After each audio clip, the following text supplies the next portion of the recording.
Variation of enthalpy with change of temperature.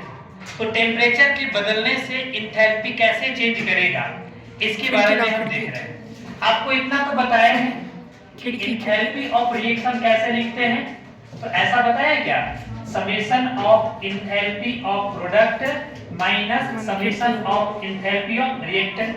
हम तो ऐसा कह सकते हैं। तो जो भी प्रोडक्ट दिया होगा उसके एंथैल्पी में रिएक्टेंट की एंथैल्पी को माइनस करेंगे तो क्या आपका आ जाएगा, आपका आ जाएगा एंथैल्पी ऑफ रिएक्शन। लेकिन कॉन्सेप्ट क्या है कि अगर टेम्परेचर बदल दे, है ना, तब आपका एंथैल्पी कितना होगा उसको कैसे निकालेंगे। जैसे सिंपल देखते हैं, एक रिएक्शन लेते हैं ए को हमने रिएक्ट किया है बी से और प्रोडक्ट बनाया है सी और डी।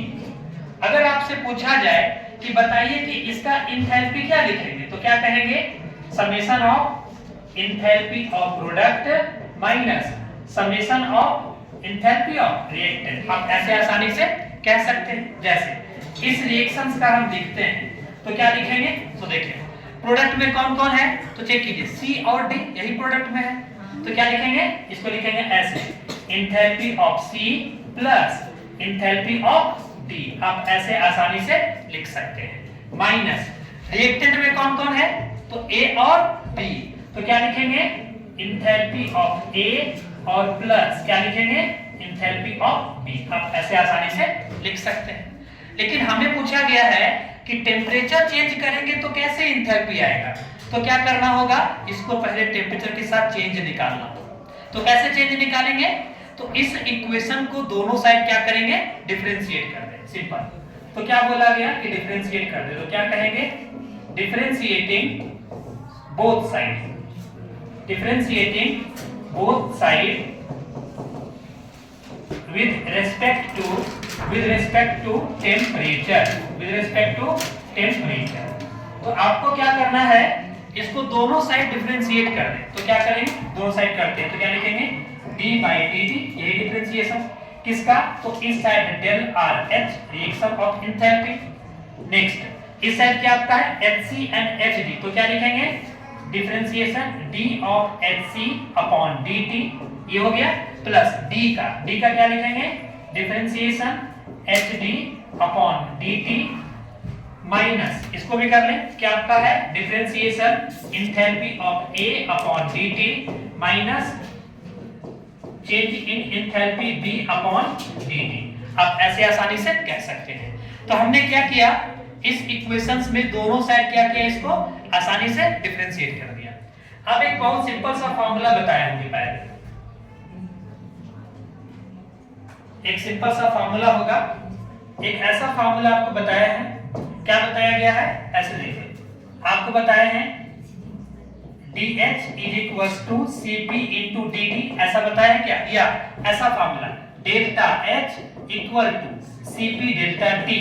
दो फार्मूला बताया है, एक delta H Cp delta T और दूसरा delta U Cp delta T।